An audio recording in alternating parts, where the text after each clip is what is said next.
Isang mapagpalang araw po sa ating mga kababayan. Alam nyo, ang isang leadership o isang pamumuno, ang unang pinakamahalaga po dyan, yung may puso at may mata, may tenga na marunong makinig sa bawat hinaing ng kanyang mga nasasakupan. Kasi po, pag ang isang mayor ay hindi marunong tumingin sa kanyang mga nakapalibot, puro asa na lang, at inaasa niya sa kanyang mga tao, ay walang silbi ang pamumuno. Puro na lang siyang salita, pero hindi marunong makinig. Kung ano ang saloobin ng bawat kanyang nasasakupan, ay parang walang kwenta ang leadership.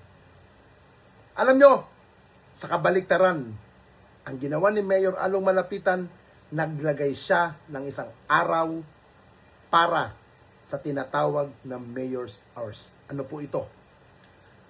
Kahit anong estado mo sa buhay, meron kang problema, meron kang solusyon, meron kang saloobin na gustong iparating kay Mayor Along Malapitan, binigyan niya po ng oras ito para umupo at isa-isang pag-usapan ang mga bagay na gusto niyong ilapit, gusto niyong iparating kay Mayor Along Malapitan.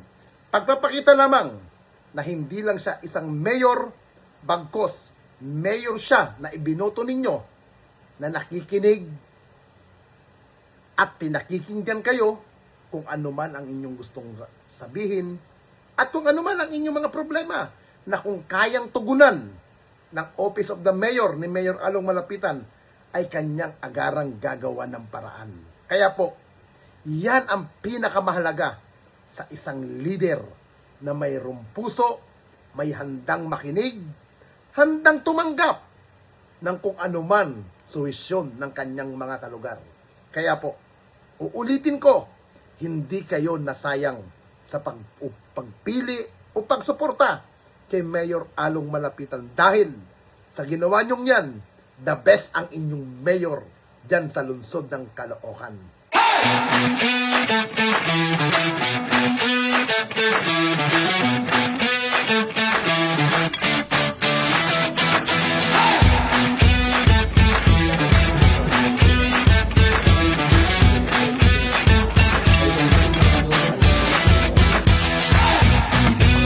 Ang alam po ng Heart of Jesus and Mary sa pamumuno po ng aming Kura Paroko, Padre Leo S. Pipito, ay pinaabot po namin sa inyo ang aming pagpasalamat sa mga biyayang ipinagkaloob niyo po sa amin.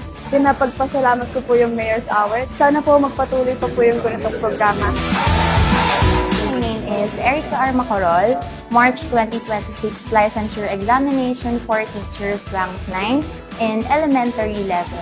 Maraming salamat po sa lahat ng bumubuo po ng University of Caloocan City and also for giving us free education po na talaga namang nakatulong po sa amin. Maraming salamat po, Mayor Along Malapitan, especially sa local government po ng Caloocan City for giving us free and quality education po.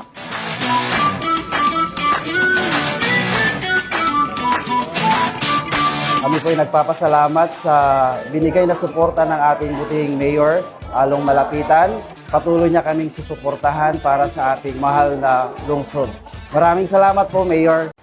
Sa likod ng bawat progresibong lungsod ay isang pamunuan na hindi lamang marunong mamahala, kundi marunong ding makinig.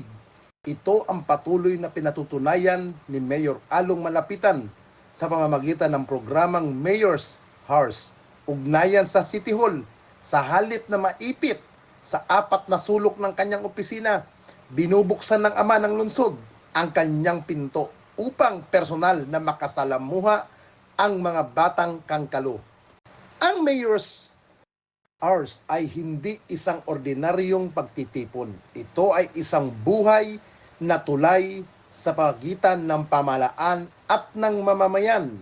Dito ang bawat kwento ay may halaga.